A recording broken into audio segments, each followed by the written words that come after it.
오늘의 본문 말씀은 창세기 3장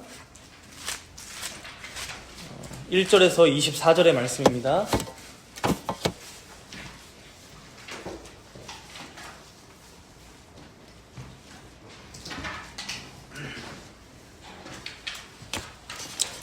창세기 3장 전체가 본문 말씀인데 봉독은 너무 기니까 제가 1절에서 10절까지만 봉독하도록 하겠습니다. 1절에서 10절 봉독합니다. 그런데 뱀은 여호와 하나님이 지으신 들짐승 중에 가장 간교하니라.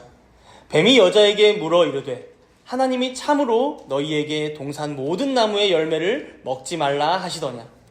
여자가 뱀에게 말하되 동산 나무의 열매를 우리가 먹을 수 있으나 동산 중앙에 있는 나무의 열매는 하나님의 말씀에 너희는 먹지도 말고 만지지도 말라 너희가 죽을까 하노라 하셨느니라.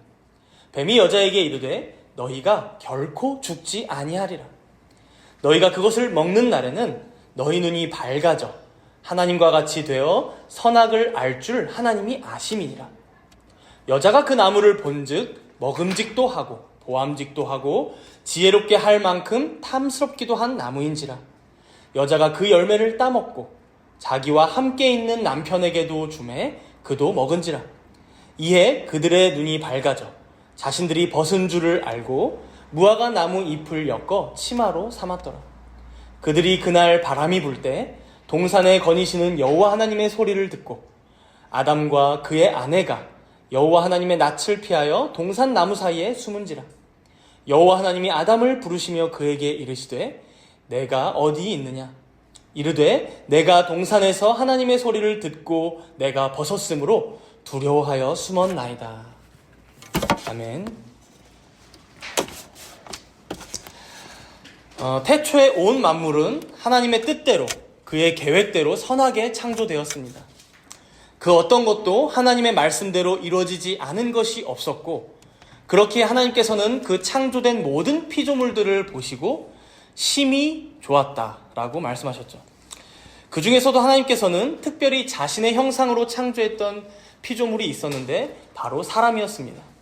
처음에는 남자 한 명만 창조하셨지만 그가 혼자 사는 것이 하나님의 뜻이 아니었기 때문에 그의 짝으로 여자도 창조하셨고 그렇게 남자와 여자, 즉 사람은 하나님의 선하신 창조 세계 안에서 특별히 이 에덴 동산 안에서 그들에게 허락된 모든 나무 열매를 먹으며 그리고 그의 말씀 안에 거함으로 안식하며 지냈다는 것을 우리는 지난주 창세기 2장 말씀에서 봤습니다. 에덴 동산에서의 삶은 부족함이 없었습니다. 동산 중앙에 있는 생명나무를 보면서 모든 생명이 하나님께로부터 왔음을 기억하며 찬양하며 지냈고 또 선악을 알게 하는 나무를 보면서 하나님의 말씀대로 그것을 먹지 않음으로 이들은 하나님께 헌신하였고 그렇게 하나님께 예배함으로 안식하며 지내던 삶이 바로 그들의 에덴 동산에서의 삶이었습니다. 그래서 오늘 본문 바로 앞에 2장 25절 말씀은 이렇게 말하죠. 아담과 그의 아내 두 사람이 벌거벗었으나 부끄러워하지 아니하니라. 자신들의 몸을 가려줄 것이 아무것도 없는데 전혀 부끄러움이 없었다는 것은 이들이 얼마나 당시에 온전한 상태인지를 보여주는 말씀입니다. 하나님 앞에서도 그리고 서로 간에도 전혀 거리낌이 없었고 숨길 것이 없었고 부끄러울 것이 없었으며 서로가 피해야 할 필요조차 없었다는 말씀입니다. 요즘 시대를 살아가는 우리들은 이걸 이해하기가 아주 어렵습니다. 단순히 몸의 노출 정도를 얘기하는 게 아니죠. 자신의 깊은 내면의 어떤 약함들 혹은 어떤 나만 알고 있는 은밀한 죄악들 남에게 알리고 싶지 않은 비밀들이 얼마나 많습니까? 그것도 모자라서 SNS에서는 자신의 모습이 아닌 다른 모습으로 포장을 한다거나 무엇인가로 더 나를 치장해서 과시한다거나 단순한 몸의 노출은 더 많이 하는 시대가 됐을지 몰라도 어차피 그것조차 자신의 부끄러운 내면을 감추려는 시도로서 건강하지 못한 노출이 될 때가 많죠. 인터넷에서 익명으로 글은 잘 쓰지만 직접 대면해서 말은 못하는 것도 마찬가지입니다. 모든 것이 은밀하게 개인화되어서 내 방을 벗어나기를 힘들어하고 남들과 소통하는 것을 어려워하고, 그래서 더욱더 내 생활 영역이 공고해지는 이 시대 가운데 어쩌면 이 에덴 동산에서의 안식, 서로 간에 전혀 부끄러움이 없는 온전한 이 모습과는 계속해서 멀어지고 있다고 볼 수 있습니다. 그럼 왜 이렇게 되었을까? 그 이유가 오늘 본문 3장 1절부터 시작됩니다. 우리 본문 1절 말씀을 함께 읽도록 하겠습니다. 1절입니다. 그런데 뱀은 여호와 하나님이 지으신 들짐승 중에 가장 간교하니라. 뱀이 여자에게 물어 이르되 하나님이 참으로 너희에게 동산 모든 나무의 열매를 먹지 말라 하시더냐. 먼저 여기서 뱀을 설명하기를 들짐승 중에 가장 간교하니라. 이 간교하다라는 단어는 히브리어로 아룸입니다. 아룸. 근데 이 단어가 성경에서 무조건 부정적인 의미로 사용되지만은 않았습니다. 이 단어가 다른 데서 보면 잠언서에서 특히 많이 사용되는데 긍정적인 의미로 슬기롭다, 지혜롭다라고도 쓰입니다. 근데 이제 이 창세기 3장에서는 좀 부정적인 의미로 지금 간교하다, 간사하다라고 쓰인 거죠. 나중에 예수님께서도 뱀처럼 지혜로워야 한다 할 때 이 단어를 거의 가져와서 쓰신 거라고 볼 수 있습니다. 뱀처럼 지혜로워야 한다. 재밌는 것은 여기서 모세가 이 단어로 지금 언어 유희를 사용하고 있다는 거예요. 바로 앞에 25절을 보시면 벌거벗었으나 라는 이 단어가 여러분 아룸밈입니다. 히브리어로 아룸밈. 그런데 바로 이어서 1절에서 지금 뭐라고 해요? 벌거벗었지만, 즉 아룸밈 하였지만 이렇게 온전했던 사람을 노리는 존재가 있었는데 누구였다? 아룸한 간교한 뱀이었다라는 거예요. 결국 이 사람과 뱀의 대결이 뭡니까? 아룸한 이 뱀이, 그러니까 간사한 이 뱀이 아룸밈, 벌거벗었으나 온전한 사람에 대한 공격입니다. 그 벌거벗음이 온전하게 유지될 것이냐, 아니면 이후에 3장 7절의 말씀인데 그들의 눈이 밝아져 자기들이 벗은 줄을 알고 부끄러워하기 시작하죠. 그 벌거벗음을 부끄러움으로 여기게 만들 것이냐, 이 대결이 시작된다는 것이죠. 당시의 뱀은 여러 들짐승들 중에 가장 똑똑했던 것 같습니다. 실제로 여러분들 지금도 이제 동물들 사이에서 지능의 차이가 나잖아요. 그래서 뭐 돌고래 같은 경우가 지능이 많이 높다 이런 말도 봤던 것 같은데, 당시에 이 뱀이 유독 간교했던 것입니다. 간사하고 지혜로웠던 것이죠. 그러나 여기서 우리가 오해하지 말아야 할 것은, 그럼 이 뱀이 혼자서 사람을 유혹하기 시작했냐? 이건 아닙니다. 창세기 1장 말씀을 보면 우리가 추측하기는 쉽지 않지만 이제 전체 성경에 비추어 보았을 때 이 창조의 6일 동안은 이제 창세기 1장에서는 가시적인 세계의 창조만 이제 우리가 보일 뿐이죠. 그러나 영적인 세계 또한 함께 창조되었음을 우리가 알 수 있습니다. 쉽게 말하자면 천사의 창조입니다. 천사의 창조. 그런데 그 중에 일부가 타락하는 일이 있었는데, 여러분 그 중에 일부가 누구입니까? 그 일부의 타락이 누구입니까? 바로 사단 마귀라고 불리는 존재입니다. 사단 마귀. 그래서 이들에 대한 다른 성경의 증언들을 보면, 유다서 6절에 보면, 요한계시록 바로 앞에 있는 말씀이 유다서 6절에 보면 자기 지위를 지키지 아니하고 자기 처소를 떠난 천사들이라고 설명해요. 그리고 베드로후서 2장 4절에 보면 하나님이 범죄한 천사들을 용서하지 아니하시고 라고도 합니다. 더해서 요한계시록 12장 9절에 보면 아주 정확하게 이렇게 말씀하세요. 큰 용이 내쫓기니 옛 뱀, 곧 마귀라고도 하고 사탄이라고도 하며 온 천하를 꿰는 자. 오늘 본문에 등장하는 이 뱀의 정체가 뭔지, 즉 마귀이고 사탄이다라는 것을 명확하게 증언하는 것이죠. 즉 우리는 지금까지 눈에 보이는 가시적인 세계의 창조와 사람의 창조만을 얘기해 왔지만, 우리 눈에 보이지 않는 영적인 세계 또한 분명히 창조되었고 그 세계엔 천사가 있는데, 대우리문답에서 고백하기를 천사들을 하나님께서 창조하실 때 그들이 변할 수도 있는, 변할 가능성이 열려있는 인격적인 존재로 창조하셨다라고 가르칩니다. 그래서 결국 그 중에 일부가 자신의 지위를 버리고 자기 위치, 자기 처소를 떠나서 하나님을 대항하게 되었고, 그렇게 사단 마귀로 타락하게 되었다라는 것이죠. 문제는 그 사단이 자기 자신만 변하고 끝나는 게 아니라 지금 들짐승 중에 가장 간교한 이 뱀을 통해서 이 뱀을 하나의 통로로 삼아서 벌거벗었음에도 부끄러워하지 않고 있는 저 온전한 사람을 노리고 대화를 시작하고 있는 거예요. 그리고 어떻게 합니까? 1절의 뒷부분에 보니까 뱀이 여자에게 물어 이르되 하나님이 참으로 너희에게 동산 모든 나무의 열매를 먹지 말라 하시더냐. 여러분, 이 말을 들어보면 어떻습니까? 아주 교묘하고 간교합니다. 지금 이 말 자체가 진리냐 비진리냐 이걸 떠나서 사람의 마음을 들쑤시는 질문입니다. 분명히 하나님께서는 동산의 각종 나무 열매를 마음껏 먹으라고 하셨어요. 단지 그 중에서 동산 가운데에 있는 선악을 알게 하는 나무의 열매만 먹지 말라라고 하셨죠. 문제는 뱀의 이런 간교한 말을 듣자 이제 하와도 헷갈려하기 시작합니다. 그게 2절과 3절에 나오기 시작하는데요. 우리 2절과 3절을 함께 읽도록 하겠습니다. 여자가 뱀에게 말하되 동산 나무의 열매를 우리가 먹을 수 있으나 동산 중앙에 있는 나무의 열매는 하나님의 말씀에 너희는 먹지도 말고 만지지도 말라. 너희가 죽을까 하노라 하셨느니라. 지금 하와가 자기가 말하고 있는 게 정리가 안 됩니다. 그죠? 먼저 동산 중앙에 있는 나무의 열매라고 이렇게 퉁치면 안 되죠. 여러분, 동산 중앙에 있는 나무가 몇 개 있었어요? 지난주에 봤잖아요. 생명나무와 그렇죠. 두 그루. 선악을 알게 하는 나무 2개 있었어요. 그런데 그 중에서 선악을 알게 하는 나무의 열매만 먹지 말라고 하셨으니까 이렇게 퉁쳐서 얘기하면 안 되죠. 그리고 또 하와의 지금 말이 과장되기 시작합니다. 하나님께서는 먹지 말라라고만 명령하셨는데 지금 뭐라고 얘기해요? 먹지도 말고 만지지도 말래요. 또 이어서 너희가 죽을까 하노라가 아니라 뭐예요? 하나님께서는 분명히 뭐라고 말씀하셨어요? 네가 먹는 날에는 반드시 죽으리라. 반드시까지 여러분 붙여서 말씀하셨어요. 죽을까가 아니에요. 죽을지도 모르고 안 죽을지도 모릅니다가 아닙니다.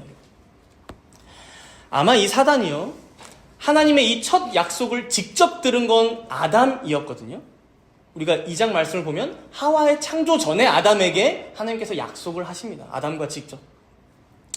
그렇기 때문에 아마 조금이라도 더 이 개념이 명확하지 않을 하와에게 접근했던 것 같아요. 아주 머리를 잘 쓴 거죠. 근데 그 전략이 지금 완전히 먹히고 있는 겁니다. 그리고 이제 완전히 결정타를 날리고 있는데요. 우리 4절과 5절을 함께 읽겠습니다. 4절과 5절입니다.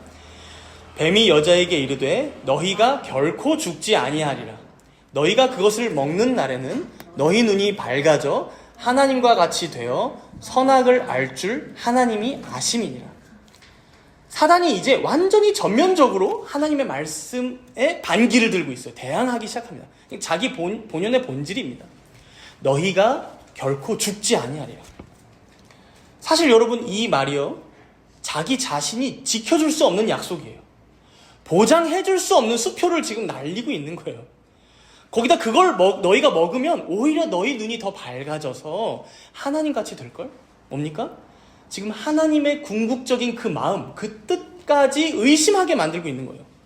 마치 하나님께서 사람이 자기 자신처럼 될까봐 너희들 못 먹게 한 걸걸? 이렇게 뭐예요? 하나님의 선하심, 하나님의 그 인자하신 뜻까지, 그 작정까지 뒤틀어서 지금 하와에게 의심의 싹을 심고 있는 거예요.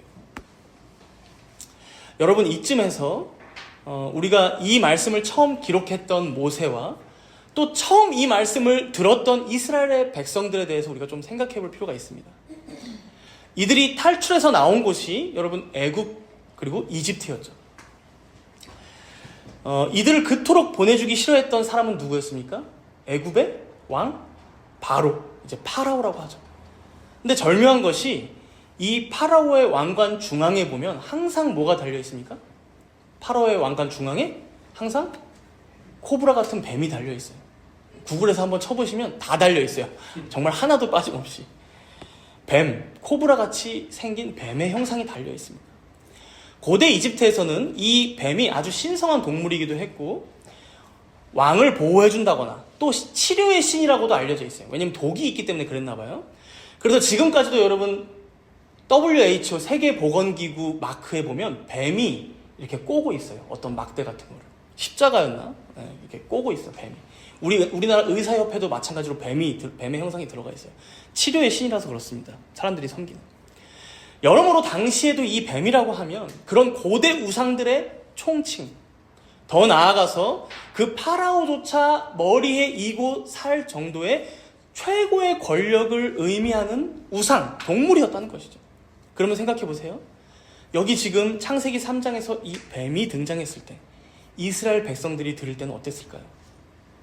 이 뱀은 실제로 자신들이 지금까지 겪어왔던 어떤 세상의 우상들의 총체로서, 그리고 그런 그의 말은 세상 권력의 간교한 속삭임으로써 받아들여졌을 거라는 거예요. 광야 한가운데 서서 이스라엘 백성들이 모세를 통해 이 말씀을 들을 때 어땠을까요? 하나님께서 예비하신 참된 안식은 저 가나안 땅에 있다고 말씀하세요. 근데 자꾸 뒤를 돌아보며 애굽을 쳐다보게 되죠. 그런데 거기에는 여러분, 노예의 삶밖에 없고 멸망과 죽음밖에 없습니다.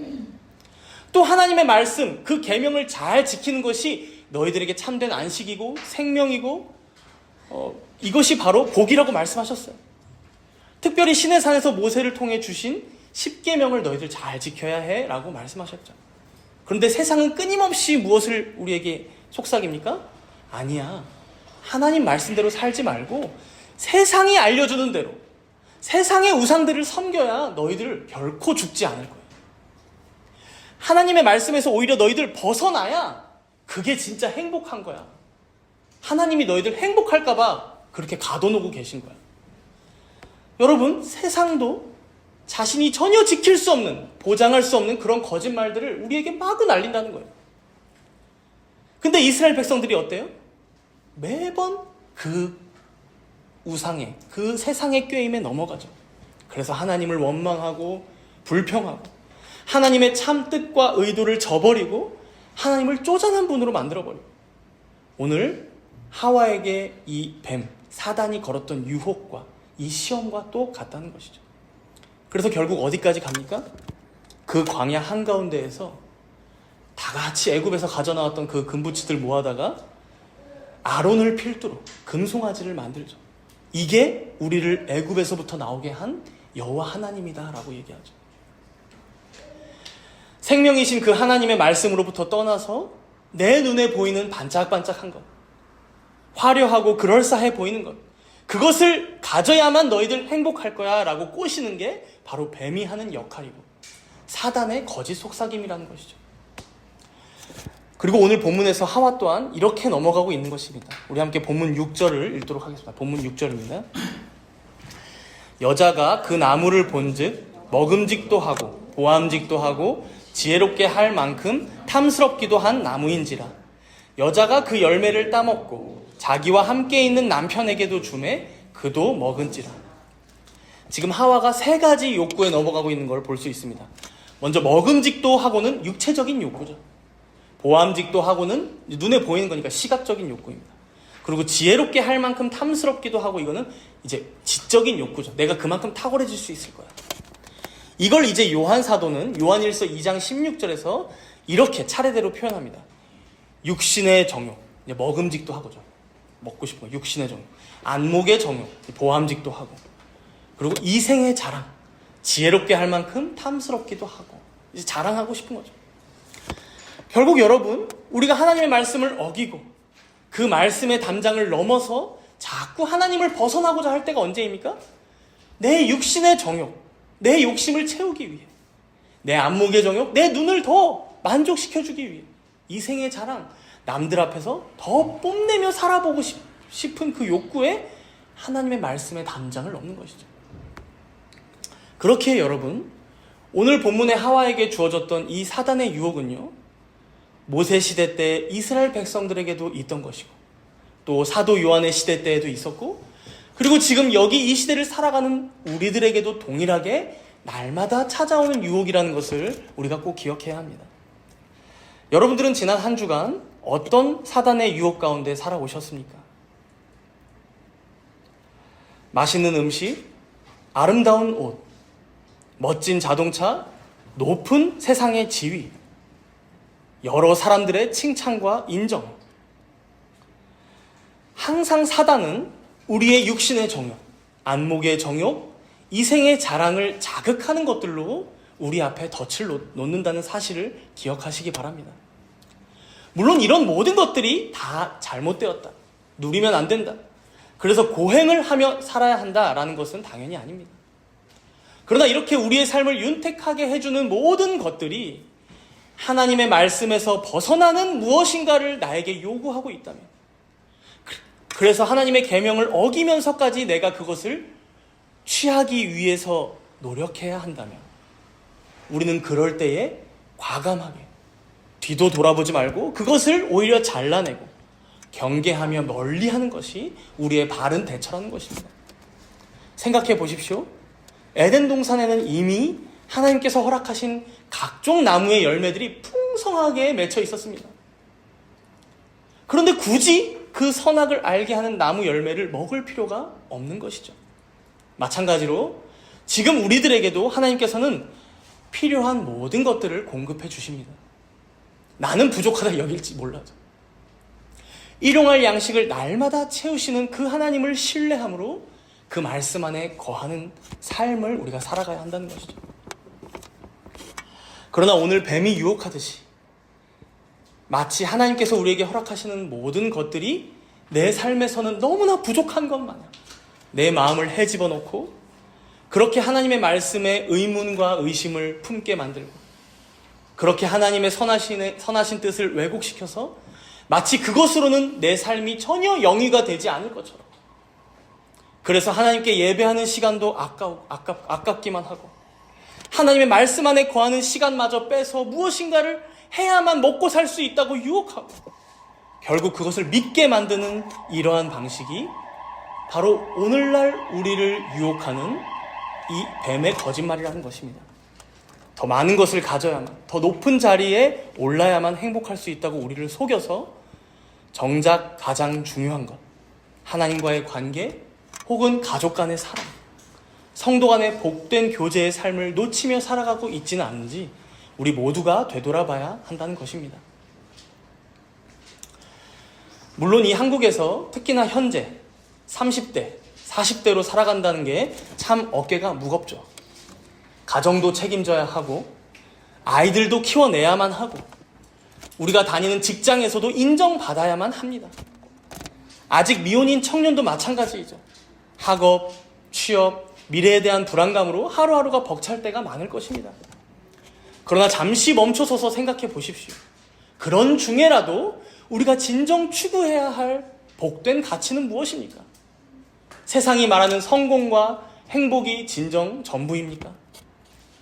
하나님께서 우리에게 주신 삶의 목적, 그분의 뜻을 따라 살아가는 삶, 바로 이것이 진정한 행복이고 성공한 삶이 아니겠느냐 하는 것입니다. 하나님께서는 우리에게 필요한 모든 것을 공급해 주시는 분이십니다. 우리가 일용할 양식을 위해 애쓰는 것도 중요하지만 그보다 더 중요한 것은 하나님을 신뢰하고 그분의 말씀 안에 거하는 것입니다. 그럴 때에 하나님께서는 다른 모든 것들까지도 우리에게 더하시겠다라고 약속하셨습니다. 오늘 이 시간 우리 마음속에 숨어있는 죄의 뿌리를 돌아보고 하나님 앞에 겸손하게 회개하는 우리 모두가 되기를 소망합니다. 그렇게 하나님의 말씀과 그 인도하심을 따라 살아갈 때 세상이 줄 수 없는 참된 행복, 또 안식, 평안, 만족을 우리가 경험하게 될 것입니다. 요한복음 8장 44절에 보면요, 예수님께서 이 마귀에 대해 말씀하시기를 그는 처음부터 살인한 자요 진리가 그 속에 없으므로 진리가 서지 못하고 거짓을 말할 때마다 제 것으로 말하나니 이는 그가 거짓말쟁이요 거짓의 아비가 되었음이라 하고 말씀하십니다. 그만큼 이 사단 마귀의 말은 전혀 하나도 귀담아 들을 게 없습니다. 진리는 오직 하나님의 말씀이요 사단 마귀의 속삭임은 다 거짓일 뿐입니다. 문제는 이게 거짓인데 이게 세상에서 볼 때에는 가장 화려하고 멋지고 탐스럽게 보인다는 것에 있습니다. 결국 하나는 이 유혹에 넘어가고 맙니다. 6절 후반부를 보시면 자신이 먼저 그 열매를 따먹고 그리고 함께 있었던 남편 아담에게도 주자 그 남편인 아담도 함께 먹었다고 합니다. 결국 이 첫 범죄로 인해 아담과 하와 두 사람 모두는 타락하게 됩니다. 아까 2장에서 봤던 벌거벗었으나 온전했던 그 온전함이 다 사라져버린 것이죠. 그리고 이렇게 됩니다. 우리 본문 7절을 함께 읽어보도록 하겠습니다. 본문 7절입니다. 이에 그들의 눈이 밝아져 자기들이 벗은 줄을 알고 무화과 나무 잎을 엮어 치마로 삼았더라. 아까는 벗은 게, 서로가 벗은 게 전혀 문제가 안 되었지만 이제는 타락한 이후로는 벌거벗은 것이 서로에게 부끄러움이 되고 수치가 되고 가리지 않으면 함께 쳐다볼 수조차 없는 부끄러운 인생들이 되어버렸습니다. 인류의 모든 불행은 여기서 시작합니다. 좋았던 하나님과의 관계가 깨지자 숨기 시작하고 서로 간에 하나였던, 그래서 내 뼈 중에 뼈요 살 중에 살이라고 했지만 이제는 무화과 나무 잎이라도 가리지 않으면 서로를 받아주질 못합니다. 11절에서 하나님께서 이렇게 물으시죠. 그 나무 열매를 네가 먹었느냐? 이어지는 아담의 대답이 이렇습니다. 우리 12절, 본문 12절을 함께 읽도록 하겠습니다.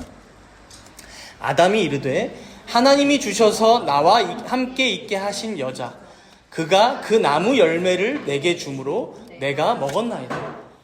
여러분, 지금 아담의 대답의 핵심이 뭐냐면 하나님이 주셔서 나와 함께 있게 하신 그 여자가 줘서 먹었다 이겁니다. 결국 이 화살을 누구에게를 향하고 있습니까? 내 잘못이 아니라 저 여자의 탓인데, 저 여자를 처음 나에게 주신 분이 누구야? 하나님 당신입니다. 여러분, 인생들의 모든 불평과 원망은 내 주변에 있는 상황, 환경 혹은 타인 탓을 하는 것 같지만 결국 하나님을 향한 불평입니다. 이 상황을 왜 나에게 허락하셨냐? 왜 나를 이렇게 힘든 생을 살게 하시냐? 왜 나에게 이런 시련과 고난과 역경을 주시냐? 즉 선하신 하나님의 그 인도하심, 인자하신 그분의 섭리를 신뢰하지 못하는 죄인들의 불평입니다. 하와도 똑같죠. 13절에 보시면 하나님께서 네가 어찌하여 이렇게 먹었느냐 물으시니까 뱀이 나를 꿰므로 내가 먹었나이다. 그런데 여러분, 오히려 뱀은 사실 아담과 하와가 다스려야 할 존재였어요. 그죠? 에덴 동산 다 다스리라고 줬잖아요. 그러면 간교한 꾀임에 넘어갈 일이 아니었습니다. 오히려 그 뱀이 이상한 소리를 하면 너 쓸데없는 소리 하지 말고 너나 잘해 라고 그냥 털어버리고 다시 에덴 동산에서의 자신의 일, 그렇게 하나님을 예배하는 일에 매진하면 되었습니다. 그러나 이들은 지금 자신들의 책임이 무엇이었는지도 잊어버리고 자신들에게 주어진 책무가 얼마나 중요했던 것인지도 다 잊고 서로에게 책임을 돌리기만 급급한 것이죠. 우리가 여기서 한 가지 생각할 지점이 있습니다. 우리 교회에 신혼부부들이 많아요. 요즘에 신혼부부들 몇 년 차까지 얘기하는지 모르겠지만 저희 가정 너무 오래돼서 10년이 넘어가니까 저희 가정 빼고도 6가정이더라고요. 여러분들은 부부간에 어떻게 지내고 계십니까? 둘 중 한 명이 마치 오늘 본문의 하와처럼 어떤 유혹거리를 들고 오면 야, 이거 너무 탐스럽다. 그 죄에 함께 동참하십니까? 아니면 서로가 서로를 경계해주고 또 바른 울타리가 되어줘서 이것을 넘지 못하도록 그렇게 서로에 대한 책임을 지면서 서로를 도우며 지내고 계십니까? 안타까운 것이 이 아담과 하와 두 사람은 서로에게 책임을 넘기기만 했지 책임을 지려 하는 모습은 전혀 없습니다. 서로가 잘못하고 있음에도 브레이크를 잡아주려 하지도 않고 뱀의 꾀임에 그대로 넘어가고 있죠. 그래놓고 나중에서야 서로 탓만 돌리는 것입니다. 우리가 태초에 에덴 동산에서 시작되었던 이 첫 인류의 범죄가 이런 성격인 것을 알았다면 우리가 먼저는 가정에서 부부간에 어떻게 지내야 할지 교훈을 얻어야 한다는 것입니다. 때로는 한쪽이 먼저 지쳐서 하나님의 말씀을 벗어나고 싶을 때가 있을 수 있습니다. 당연히 그렇죠. 연약한 사람이고 죄인이니까요. 그러나 그럴 때에 왜 두 사람을 주셨을까요? 다른 한쪽이라도 정신을 차리고 똑바로 서라고. 우리 가정이 진짜 살 수 있는 길, 참된 생명 안에 거하고 하나님께서 예비하신 안식 안에 거하는 게 무엇인지 서로가 서로에게 상기해 줄 필요가 있다는 것입니다. 교회도 그러합니다. 우리가 서로를 사랑하고 받아주는 것은 진리 안에서의 사랑이고 용납이지 진리를 벗어나서 덮어주는 것은 지금 한국교회가 제일 잘하는 거예요. 진리를 벗어나서도 용서해주니까 여러분 치리가 없는 거예요. 다 범죄자들이 모인 곳이 돼버린 거예요. 이것을 우리가 우리 가정에서 또 교회에서 더 나아가 사회 여러 관계 가운데에서도 혹시 내가 책임을 지고 싶지 않아서 방종하고 방치하고 있는 것은 아닌지 우리가 그것을 경계함으로 죄와 유혹과 시험과 싸우며 대항해야 한다는 것입니다. 오늘 본문의 아담과 하와는 그러지 못했고 결국 이러한 종말을 맞게 되는데요. 먼저 뱀에게 내려진 하나님의 심판을 보면요. 우리 14절 말씀을 함께 읽겠습니다. 여호와 하나님이 뱀에게 이르시되 내가 이렇게 하였으니 내가 모든 가축과 들의 모든 짐승보다 더욱 저주를 받아 배로 다니고 살아있는 동안 흙을 먹을지니라. 먼저 뱀 자체에게 심판을 내리십니다. 뱀 자체라는 말은 사단이 아닌 뱀. 뱀이 아마도 처음에는 배로 땅을 기어다니지 않았던 것 같아요. 그래서 이제 혹시 용처럼 생긴 게 아닌가 이런 추측도 이제 다리가 있었나? 도마뱀, 그죠? 그런데 이제는 우리가 흔히 아는 뱀과 같이 땅을 배로 기어다니며 흙을 먹으며 살아가는 동물이 되었음을 알 수 있죠. 이어서 15절은 특별히 사단에게 내려진 심판과 저주인데요. 이건 이따가 마치기 전에 우리가 함께 살펴보기로 하고요. 이제 여자에게 내려지는 심판이 16절에 이어서 나옵니다. 우리 16절 함께 읽겠습니다.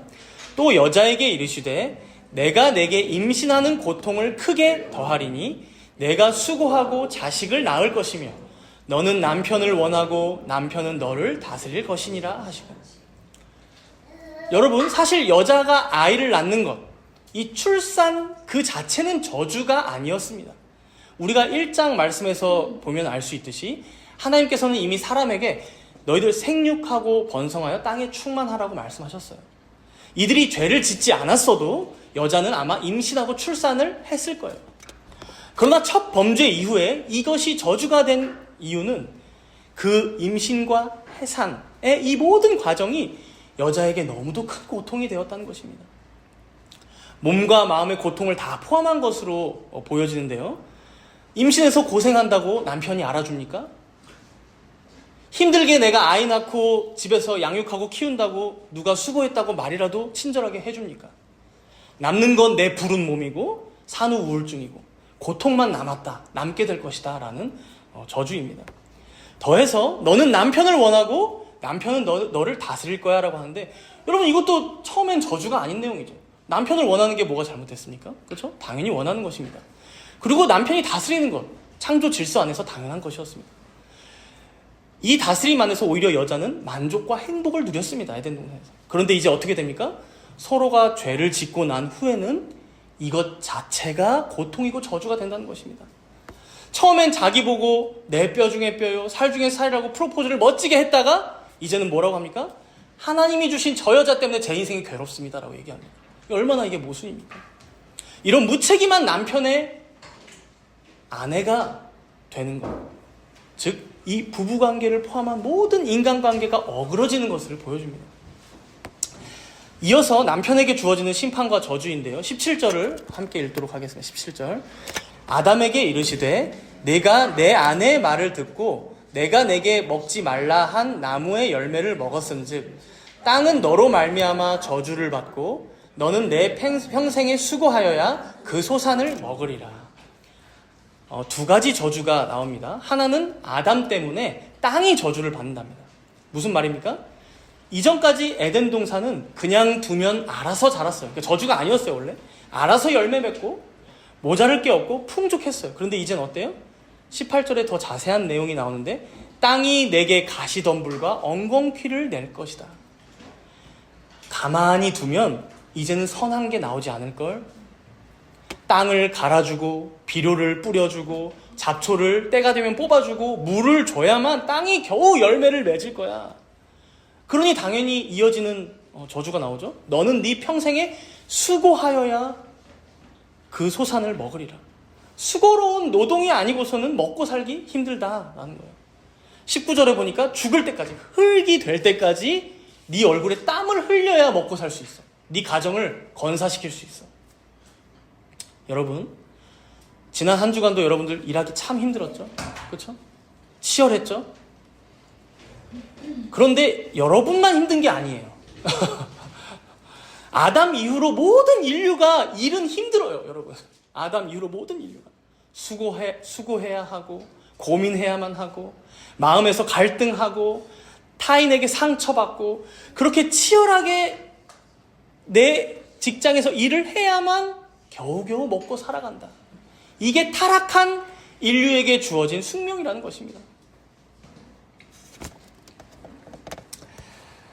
이렇게 창세기 3장에 나오는 인류의 첫 범죄가 이후의 모든 인류 가운데 얼마나 비참한 생을 가져다 주었는지를 우리가 살펴봤습니다.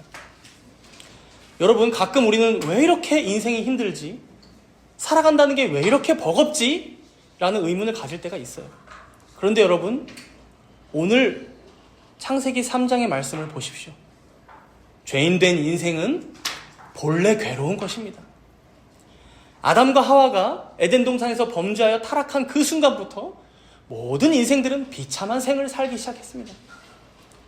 그리고 이 두 명의 첫 자녀들이었던 가인과 아벨, 이 형제 사이에서 벌어졌던 그 살인 사건을 필두로 인류 역사는 더 이상 아무 희망이 없음을 증명한 것 외에는 아무것도 하지를 못합니다. 이런 면에서 기독교는 한 측면에 철저한 비관주의를 가지고 있습니다. 철저한 비관주의. 사단이 지배하는 세상은, 타락한 죄인들의 세상은 결단코 그 어떤 소망도 희망도 없다는 것. 더 나아지지 못하며 계속해서 악화될 뿐이라는 것. 조금 더 나아진 것 같다가도 금세 자신의 자리를 되찾아오는, 마치 이 말씀을 처음 들었던 이스라엘 백성들조차도 어땠습니까? 1세대는 가나안 땅 한 번 밟지 못하고 광야에서 다 죽었던 거죠.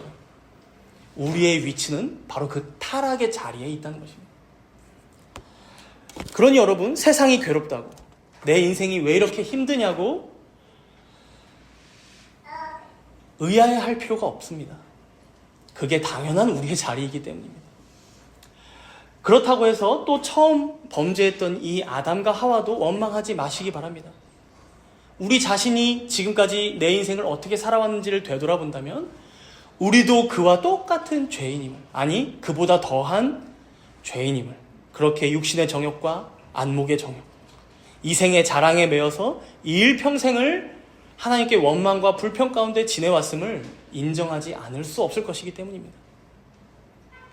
그렇다면 여러분, 오늘 이제 이 말씀을 마무리하면서 우리가 어디서 소망을 발견할 수 있을까요?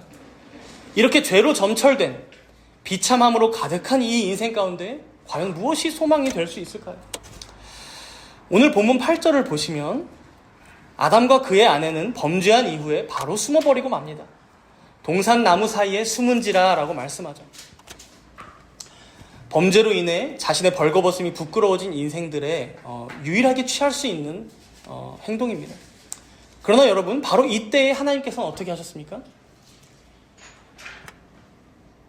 만약에 다른 측면으로 생각해 보자면 이들을 그냥 내버려 둘 수도 있지 않았을까? 이들이 그냥 하나님의 낯을 평생 피해서 숨어 다니다가 하나님께서 약속하신 게 있잖아요. 정령 죽으리라. 그대로 죽게 놔뒀을 수도 있지 않았을까? 그렇죠? 그러나 하나님께서는 아담을 찾아오셔서 뭐라고 물으시죠? 네가 어디 있느냐? 이것을 8절 앞부분에서는 그날 바람이 불 때 동산에 거니시는 여호와 하나님의 소리가 이들에게 들려왔다라고 합니다. 여기서 이 거니시는 이라는 이 단어는요, 반복과 습관의 의미가 내포되어 있는 단어입니다. 계속해서 하나님께서는 항상 그렇게 거니시며 찾아오셨고, 오늘도 우리의 상태는 달라져 있는데 거니시는 중에 또 찾아오신 소리가 들린 거예요. 평소 같으면 반갑게 주님께 나아가 대화 나누며 교제했겠지만 이때는 그 앞에 나설 수가 없었던 것이죠. 하나님께서는 마치 평소와 같이 우리가 죄를 지었음에도 불구하고 또 찾아오셔서 보이지 않으니 아담아 내가 어디 있느냐, 하와야 네가 어디 있니? 라고 물으시는 것입니다. 사랑하는 여러분, 우리는 날마다 죄책감에 빠져서 이런 내 인생이 버겁기만 해서 어제도 하나님을 원망하고 오늘도 하나님 앞에서 불평하고, 그래서 이 생은 이제 소망도 희망도 없다, 절망하며 지낼지 모르지만, 그러나 우리 하나님께서는 어제도 나를 찾아오셨던 것처럼 오늘도 우리를 찾아오셔서 여러분들이 어디 있는지, 너의 위치는 지금 어디니? 라고 물으신다는 것입니다. 우리는 오늘도 이런 우리의 모습이 부끄러워서 숨고, 무화과 남은 잎으로라도 내 자신의 수치와 부끄러움을 가리기 바쁘지만, 우리 하나님께서는 또 이런 은혜를 베푸십니다. 우리 본문 21절 말씀을 함께 읽어봅시다. 본문 21절입니다.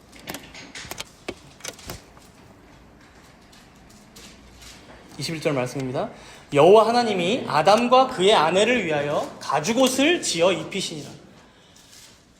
가죽옷을 지어 입히기 위해서는 반드시 피를 봐야만 합니다. 어떤 동물의 가죽일지는 모르죠. 소든 양이든 악어든 호랑이일지 모릅니다. 그러나 사람에게 지어서 입히기 위해서는 반드시 그 동물을 죽이고 사람의 수치와 부끄러움과 죄와 저주를 가릴 수밖에 없다는 것입니다. 아담과 하와는 여기서 먼저 하나님께서 하셨던 그 말씀을 떠올릴 수밖에 없습니다. 우리 본문 15절을 함께 읽어볼까요? 본문 15절입니다. 있습니다. 내가 너로 여자와 원수가 되게 하고 내 후손도 여자의 후손과 원수가 되게 하리니 여자의 후손은 내 머리를 상하게 할 것이요 너는 그의 발꿈치를 상하게 할 것이니라 하시고, 뱀에게 하신 말씀인데 뱀은 아니에요. 이거는 왜냐면 여러분, 뱀의 후손, 이제 뱀의 새끼, 그죠? 뱀의 새끼가 여자의 후손과 원수가 된다는 건 말이 안 되잖아요. 당연히 그 배후에 있던 사단에게 지금 직접적으로 하시는 말씀입니다. 모든 인류를 죄와 비참에 빠뜨린 그 사단의 권세, 너의 후손의 그 머리를 여자의 후손인 예수님을 통해 깨트리실 것을 예언하는 말씀입니다. 그래서 역사적으로 신학자들은 이 말씀을 원시복음이라고 표현한 것이죠. 즉, 이 말씀 안에 예표된 여자의 후손을 통한 구원이 이렇게 우리를 가죽옷으로 지어 입히셨던 것처럼 반드시 이 죄의 대가를 대신 치르는 방식이겠구나 하고 아담과 하와는 알았을 것입니다. 그리고 바로 이러한 하나님의 계획과 은총 안에 자신들이 앞으로 살아갈 힘을 얻게 될 것입니다. 또 각박하고 비참한 생이지만 구원의 소망을 품고 살아갈 것을 이들은 믿었을 것입니다. 그리고 이 믿음이 아담이 하와에게 새로운 이름을 지어주는 장면에서 더욱 분명하게 드러나고 있습니다. 우리 본문 20절 말씀을 함께 읽겠습니다. 20절 말씀입니다. 아담이 그의 아내의 이름을 하와라 불렀으니 그는 모든 산자의 어머니가 됨이더라. 하와는 각주에 있듯이 생명이란 뜻이에요. 하와의 이름 뜻이 생명. 죽음의 그림자가 가장 깊게 드리운 이 순간에 지금 아담은 아내의 이름을 뭘로 짓고 있어요? 생명. 생명이라는 뜻의 하와라고 이름을 부릅니다. 그래서 모세는 이걸 해석하기를 이 하와, 그녀가 모든 산자의 어머니가 됨이라 라고 의미를 덧붙여 설명하죠. 여러분, 이 하와의 이름을 통해서 우리가 알 수 있는 것은 아담은 지금 죄로 인해서 에덴 동산에서 쫓겨나고 있지만 무엇을 믿고 있는 것입니까? 하나님께서 약속하신 그 구원자를 통해 여자의 후손을 통해 생명이 다시금 이어질 것을 믿고 있다는 것을 지금 보여줍니다. 어쩔 수 없이 고통과 수고가 가득한 세상을 우리가 살아가겠지만 하나님의 은혜 가운데 자신과 후손들의 생명이 계속해서 이어질 것임을 아담은 믿고 하와의 이름을 생명이라고 지어진 것이죠. 사랑하는 여러분, 결국 우리에게 소망은 무엇입니까? 우리의 생이 비참한 중에도 우리가 다시금 이 생을 살아갈 힘은 어디서부터 옵니까? 우리를 그냥 내버려 두지 않으시고 찾아오시는 하나님으로부터 옵니다. 또한 이런 우리를 위하여 자기 아들을 내어주신 그 사랑으로부터 샘솟는 것입니다. 이 구원의 은혜에 기댈 때에만 우리가 이 생을 살아갈 힘이 생기고 다시금 이렇게 주님을 예배하며 안식하며 행복한 생을 살아갈 수 있게 되는 것입니다. 그렇기에 성령의 역사로 거듭난 우리 신자들은 더 이상 이러한 세상의 죄와 비참함에 잠식되는 자들이 아닙니다. 세상이 여전히 괴로운 곳임을, 우리 주님 오실 때까지는 징글징글할 것임을 다 인정하면서도 그것이 끝이 아님을 압니다. 괴로움과 고통과 번민의 생 너머에 더 크신 하나님의 작정과 섭리와 그의 은총과 선하심과 인자하심의 손길이 온 우주와 세계를 주관하고 있음을 믿기에 우리는 오늘도 다가오고 내일도 다가올 그 사단의 유혹을 뿌리치고 오직 하나님의 말씀만을 바라며 그 말씀을 쫓아 살아갈 수 있는 자들이라는 것입니다. 오늘 이 말씀을 기억하시면서 세상이 우리에게 날마다 제시하는 육신의 정욕, 안목의 정욕, 이생의 자랑을 뿌리치고 사단의 모든 권세를 깨트리신 우리 주님과 함께 날마다 승리하며 살아가시는 여러분 되시기를 축복합니다. 함께 기도하도록 하겠습니다. 오늘 말씀을 통해 우리는 에덴 동산에서 시작된 인간의 죄와 그로 인한 고통, 그리고 그 가운데에서도 우리를 향한 하나님의 크신 사랑과 은혜를 다시 한번 깨달았습니다.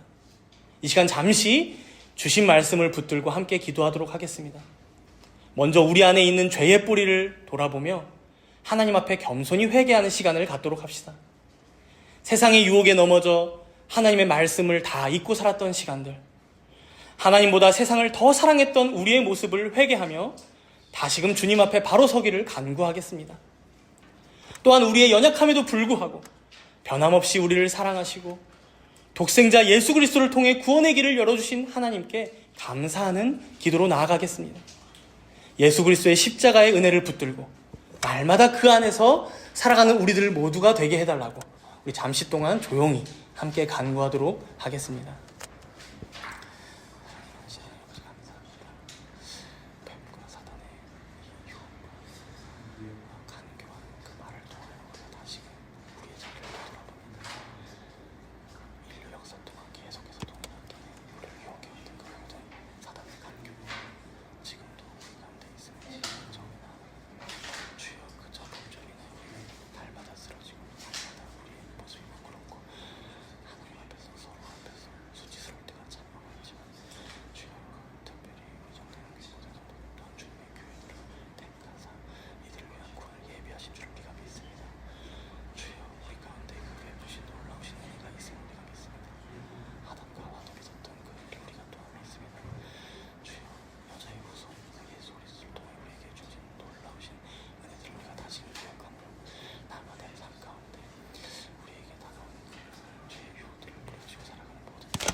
사랑의 하나님 아버지, 오늘 우리에게 죄로 얼룩진 인간의 모습과 당신의 끝없는 사랑을 동시에 보여주셔서 감사합니다. 아담과 하와가 에덴 동산에서 쫓겨났던 것처럼 우리 또한 당신의 품을 떠나 방황하며 살 때가 얼마나 많았는지요. 주님의 말씀보다 세상의 유혹에 귀 기울이고 주님의 뜻보다 제 욕심을 쫓았던 우리의 어리석음을 용서하여 주시옵소서. 그러나 주님께서는 끝까지 죄인인 우리들을 포기하지 않으시고 끊임없이 찾아오셔서 내가 어디 있느냐 물으시며 다시 당신의 품으로 돌아올 길을 열어주셨습니다. 십자가에서 자신의 아들 예수 그리스도를 내어주시기까지 우리를 사랑하신 그 하나님의 크신 은혜에 감사를 드립니다. 이 시간 저희가 드린 회개와 감사의 기도를 기억하시고 다가오는 한 주 동안에도 오직 주님의 말씀을 붙들고 살아가는 우리들 모두가 되게 하여 주시옵소서. 세상의 유혹과 시험 가운데에서도 믿음을 굳게 지키며 주님의 은혜를 힘입어 승리하는 삶을 살게 하여 주시옵소서. 감사드리오며 우리 주 예수 그리스도의 이름으로 기도드리옵나이다. 아멘.